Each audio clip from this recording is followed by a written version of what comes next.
대강절 세 번째 주일입니다. 성탄절이 가까워지고 있다는 이야기죠. 어제 저는 제 사촌 딸이 저랑 나이가 같은데 그분은 1월 달이고 저는 4월 달이고 그래가지고 그분도 목사님이고 나도 목사고 그래가지고 참 말하기 어렸을 때는 이랬냐 저랬냐 막 했는데 나이가 들다 보니까 그래도 석 달이 빨라도 빠른 건 빠른 건데 그냥 말 놓기도 그렇고 또 목사님이라 또 다른 사람이 들으면 또 그렇고 그래서 형이라고는 안 불러도 말은 높여주는데 아무튼 그 딸이 어제 결혼해서 저 잠실까지 전철로 다녀왔습니다. 가면서 우리 분이엘 찬양대 크리스마스 칸타타 이제 그 휴대폰으로 이제 이어폰 꽂고 들으면서 이제 이미지 트레이닝을 했습니다. 선수들이 이렇게 이미지 트레이닝을 하는가 보구나. 옆에 사람들이 있어서 발도 까딱까딱 하기 발이라도 까딱까딱 해야 박자를 좀 맞추는데 이 나이 든 사람이 발 까딱까딱 하기도 그렇고 아무튼 들으면서 다녀왔는데 뭐 이렇게 금방 끝나더라고요. 그래서 가면서 오면서 애플 뮤직이라고 하는 걸 통해서 크리스마스 캐롤을 들어야 되겠다. 요즘 캐롤도 옛날 같지 않고 잘 안 들리더라고요. 그래서 캐롤을 들으면서 가면서 오면서 들었는데 그 애플 뮤직의 제일 위쪽 차트에 있는 유명한 그런 크리스마스 캐롤들을 들었는데 특별히 오면서 거의 한 40분에서 50분 정도 캐롤을 듣고 왔는데 안타깝게도 단 한 번도 예수님이 구주시다는 고백이 없더라고요. 예수님이 왜 이 땅에 오셨는지에 대한 이야기는 전혀 없더라고요. 크리스마스를 기뻐하자, 크리스마스 행복한 크리스마스가 되고 뭐 여러 가지 이야기들이 나오는데 예수님이 이 땅에 우리 죄를 위해서 오셨다는 이야기는 단 한마디도 그 한 50분 가까이 되는 시간 캐롤을 듣는데 그런 내용이 나오지 않는 것을 경험하면서 세상의 캐롤, 크리스마스 캐롤이 이렇구나라는 것을 다시 한번 느낄 수 있었습니다. 오늘 우리는 스바냐서를 통해서 하나님께서 주신 메시지를 읽습니다. 스바냐서 1장 1절을 보니까 아몬의 아들 유다왕 요시야의 시대에 스바냐에게 임한 여호와의 말씀이라. 스바냐는 히스기야의 현손이요 아마리아의 증손이요 그다리아의 손자요 구시의 아들이었더라 라고 기록하고 있는 것을 봅니다. 이 스바냐 선지자가 누구냐? 히스기야의 현손이다. 4대 손이다. 히스기야 왕의 4대 손이다. 다시 말해서 왕손이라는 그런 의미입니다. 왕족입니다. 왕족 중에 한 사람에게 하나님께서 성령을 보내셔서 애언자로 삼으시고 선지활동을 하게 하셨다라고 말하고 있습니다. 그가 선지활동을 하던 때가 언제냐? 요시야 왕 때다라고 말하고 있습니다. 히스기야 왕이 하나님을 섬기면서 유다의 개혁을 일으킨 왕이었고요. 그리고 유다의 마지막 히스기야 다음으로 마지막으로 종교 개혁을 일으킨 사람이 바로 요시야 왕이었습니다. 요시야 왕 때에 선지 활동을 했던 사람이 바로 스바냐 선지자다라고 성경은 말하고 있습니다.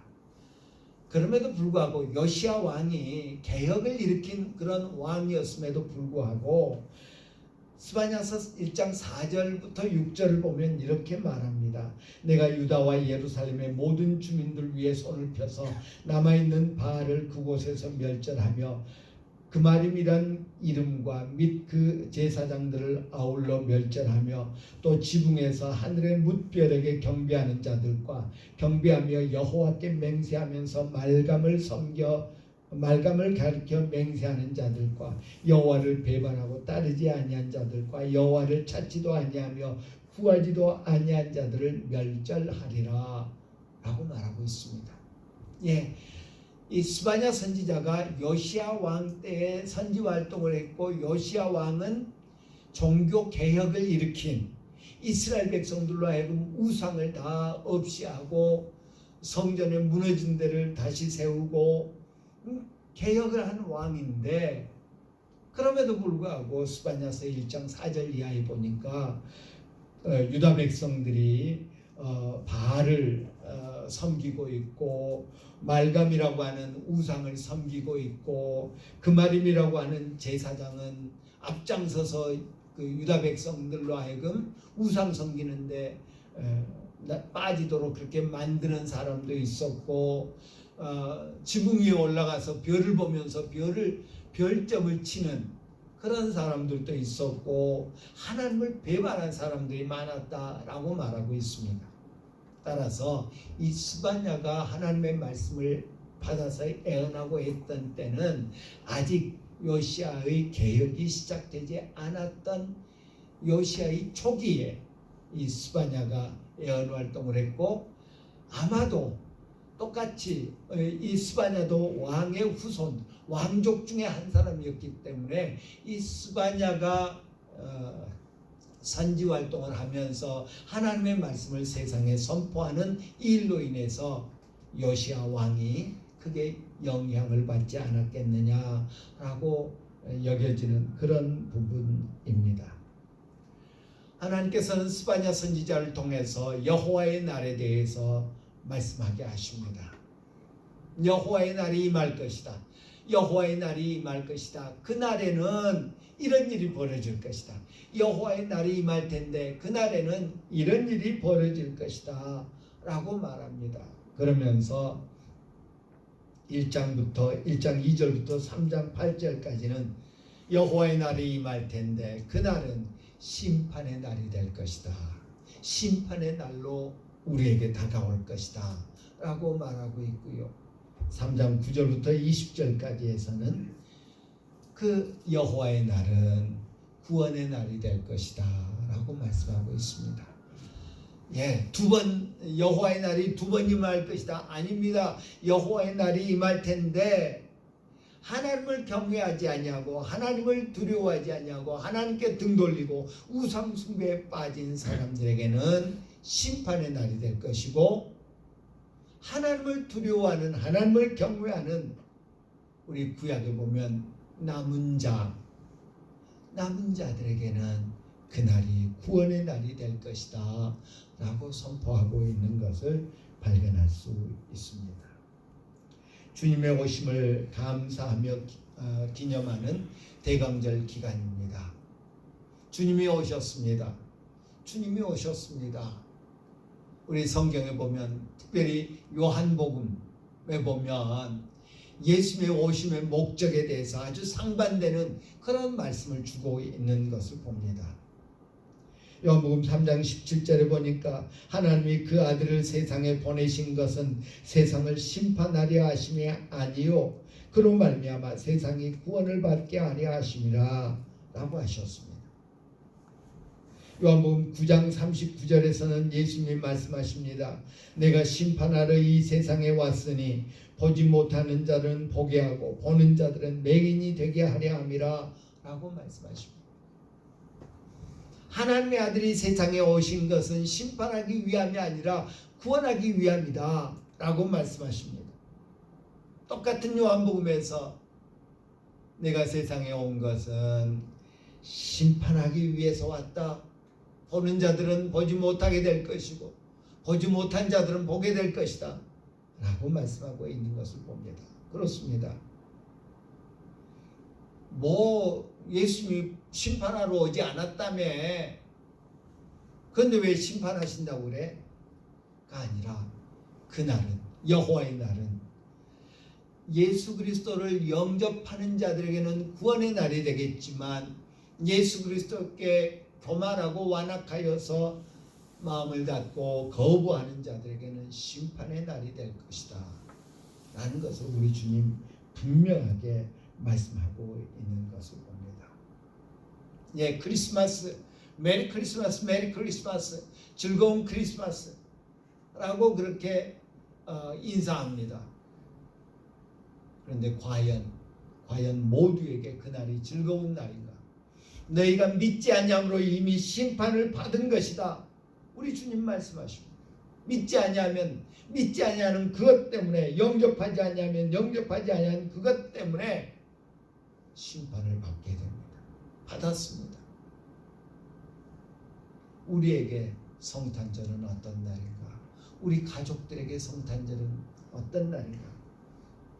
그냥 마냥 의미도 없이 메리 크리스마스 인사할 수 있는가? 생각해 봅니다. 오늘 우리가 읽은 본문은 하나님을 경외함으로 믿음을 지킨 자들에게 위로와 격려의 메시지입니다. 스바냐 선지자를 통해서 하나님은 믿음 지킨 그 남은 자들에게 소망을 주고 안심시키고 있는 메시지를 주고 있는 것을 볼 수 있습니다. 이거는 스바냐의 희망사항이 아니었습니다. 여호와의 말씀이니라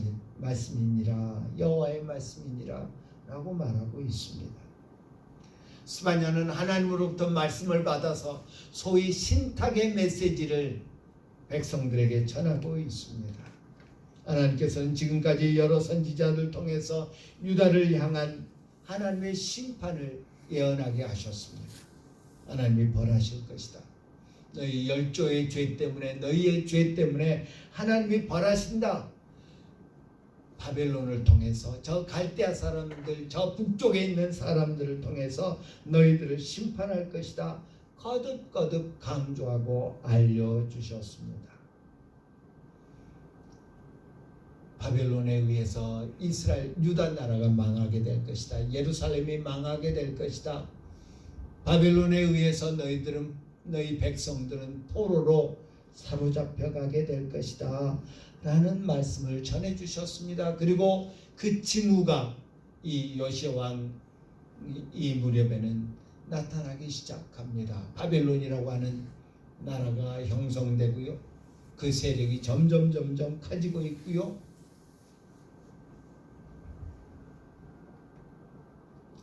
이 스바냐 선지자가 예언 활동할 때 유다를, 예루살렘을 둘러싸고 있는 그런 분위기는 어두워지기 시작하고 있습니다. 먹구름이 끼기 시작하고 있습니다. 암울하고 기분이 좋지 않은 그런 분위기였음이 분명합니다.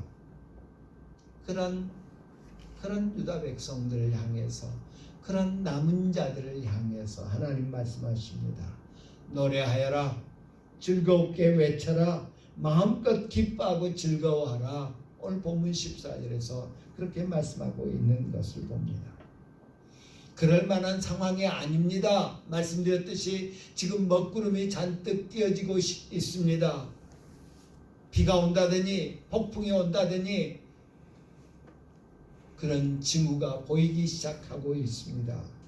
그런데 하나님께서는 기뻐 노래해라, 마음껏 기뻐하고 즐거워하라 라고 그렇게 말씀하고 있습니다. 왜? 이스라엘 백성들이, 유다 백성들이 기뻐하고 즐거워할 이유가 뭡니까? 그들이 원수들을 물리치고 다시 집으로 돌아오고 잃어버린 것들을 되찾고 칭찬과 명성을 얻게 될 것이라고 하나님이 말씀하셨기 때문입니다. 이들의 상황은, 먹구름이 끼고 있는 이들의 상황은 결코 희망적이지 않습니다. 희망이라고 하는 단어와 거리가 멀어 보인 듯한 그런 분위기입니다.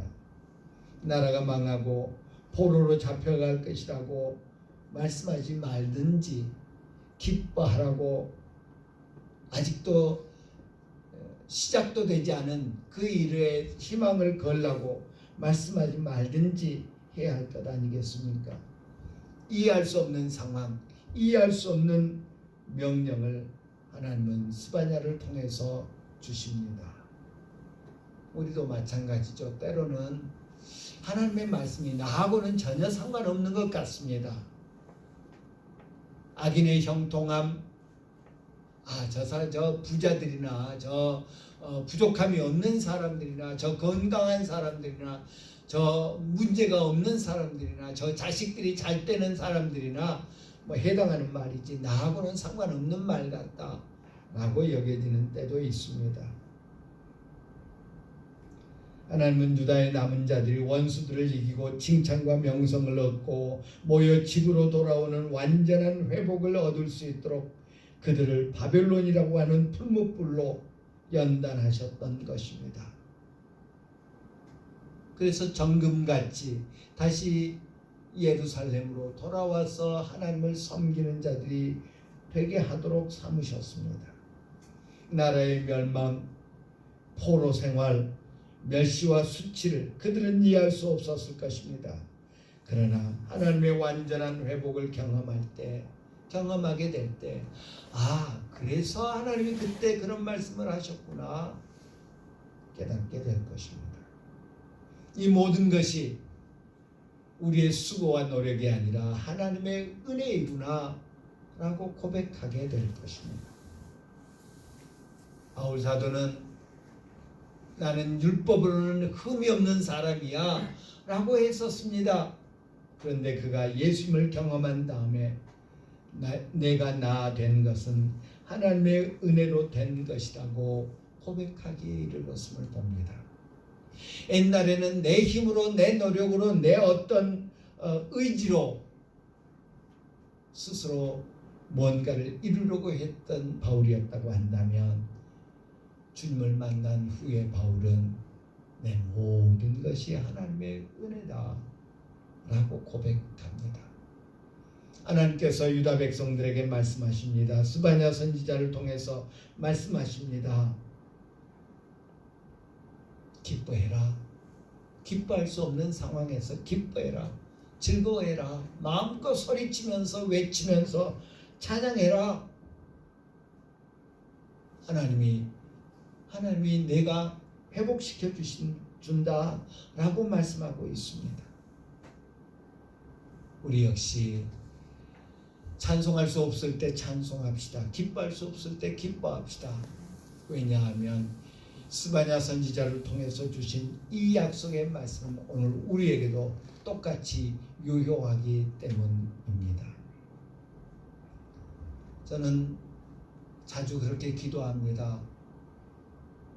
우리 앞에 놓인, 내 앞에 놓인, 우리 교회 앞에 놓인, 우리 성도들 앞에 놓인 그 문제에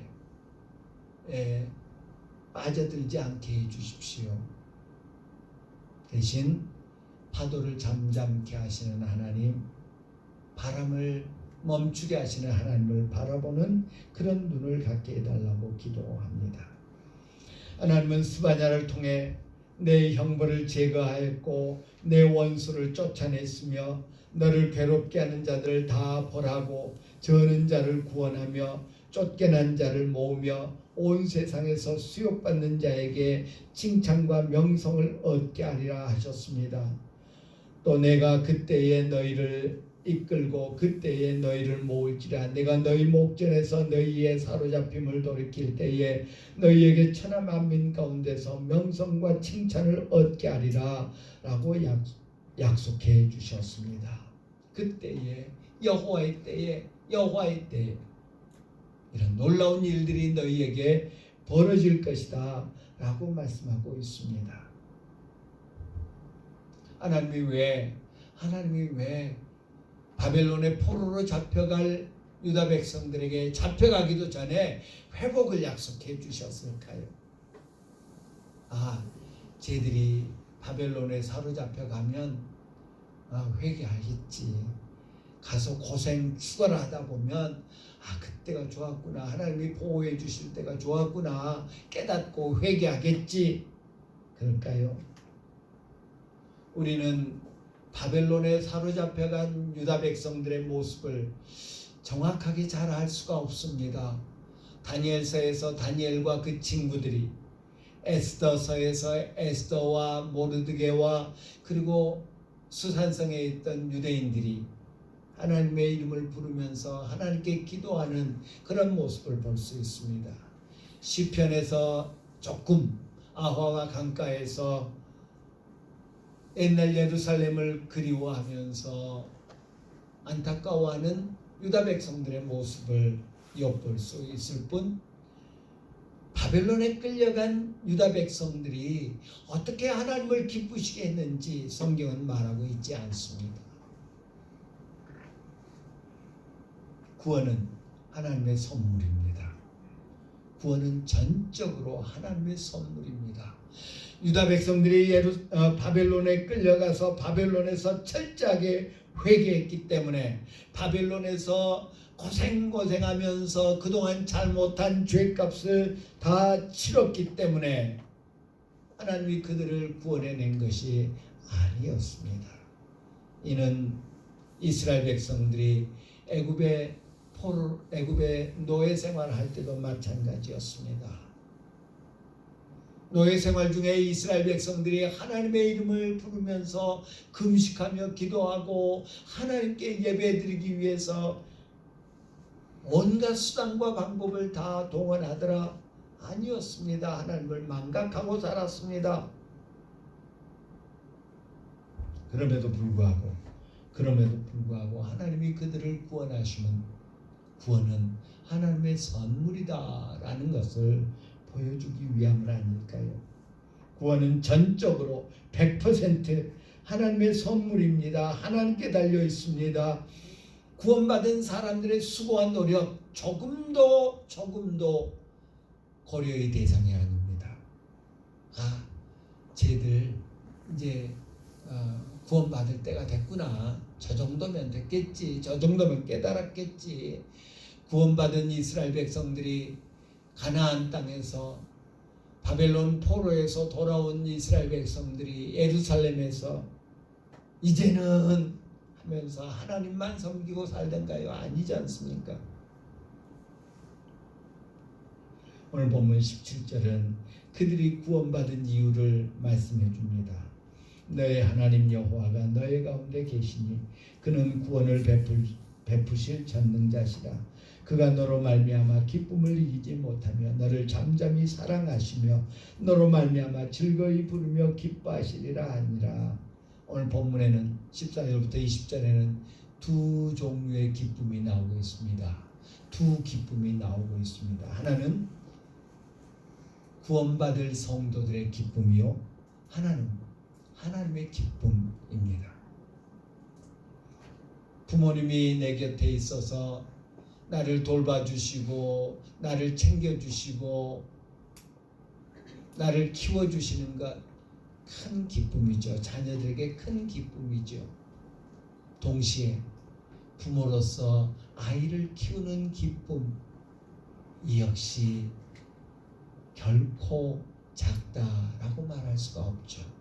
우리 흔히 그렇게 이야기하지 않습니까? 아이들이 할 효도는 3살 되기 전에 다 한다고.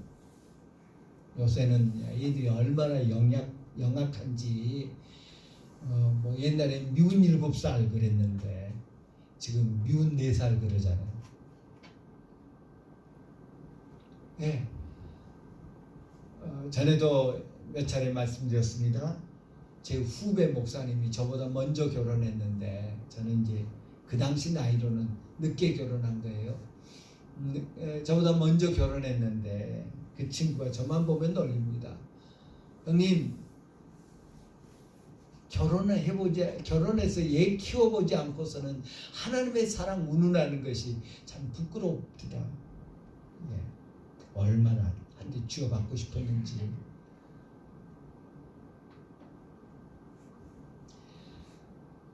자녀가 부모의 사랑을 받는 것 큰 기쁨이지만 또 한편으로는 부모가 사랑으로 자녀를 키울 수 있다는 것, 큰 기쁨 아닐 수 없습니다.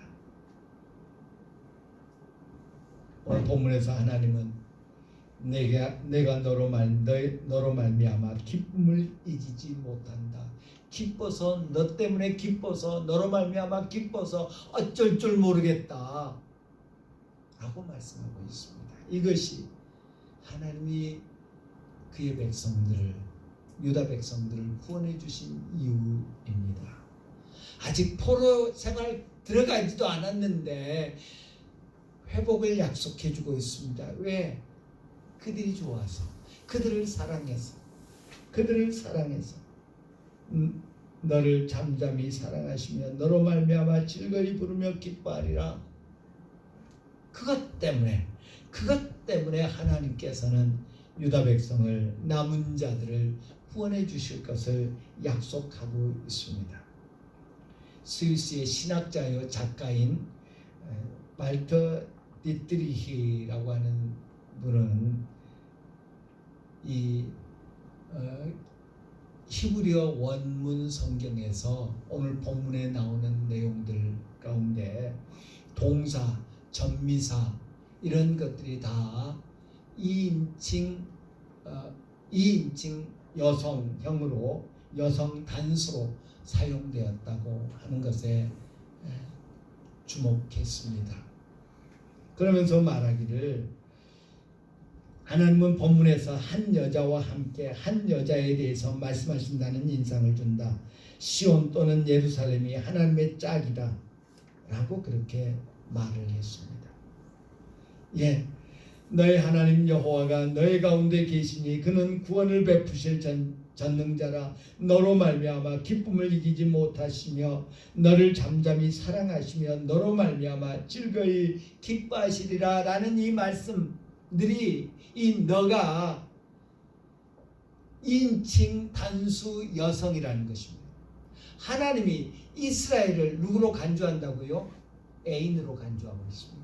짝으로 간주하고 있습니다. 마치 솔로몬이 술람미 여인에 대해서 아가서를 통해서 사랑 고백하듯이 지금 하나님께서는 유다의 남은 자들을 향해서 내가 너 때문에 기뻐 어쩔 줄 모르겠다. 내가 너를 사랑한다.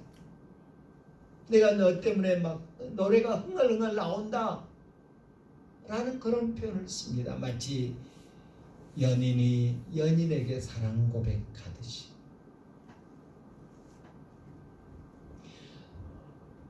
여러분 그런 생각 해보지 않으셨습니까?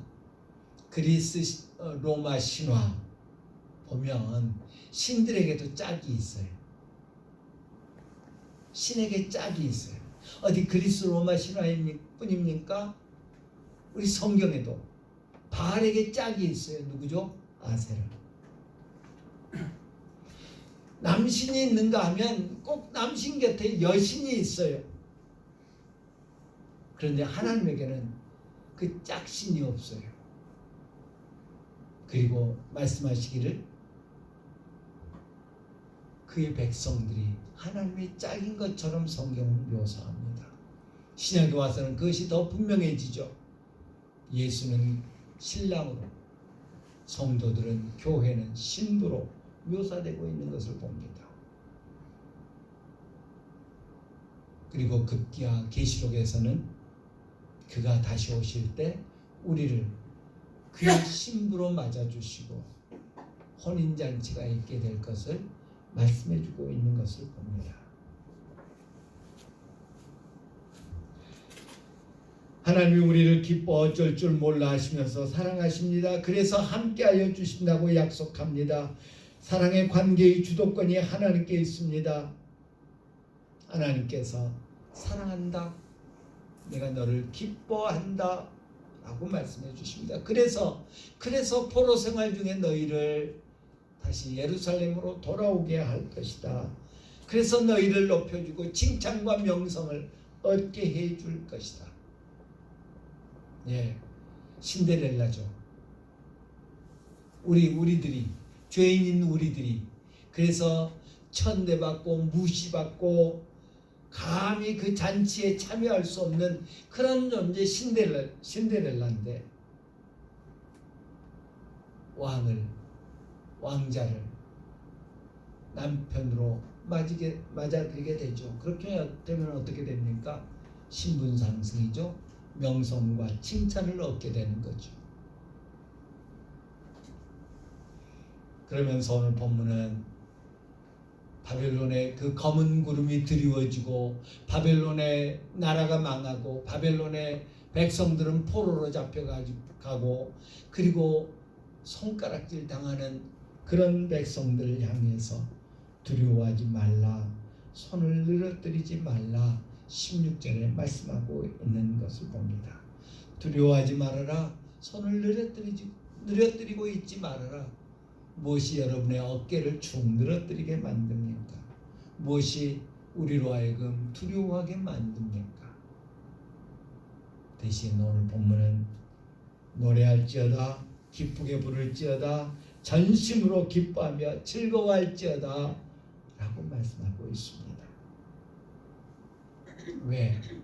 그분이 우리를 사랑하시기 때문에, 그분이 우리와 사랑에 빠졌기 때문에, 그래서 그 사랑 표현으로 성육신하셨고 그날이 바로 성탄절이기 때문에 우리는 우리 상황이 어떻든 아무리 먹구름이 짙게 들이운다 할지라도 우리는 기뻐할 수 있다라는 것 기억합시다. 기도합니다.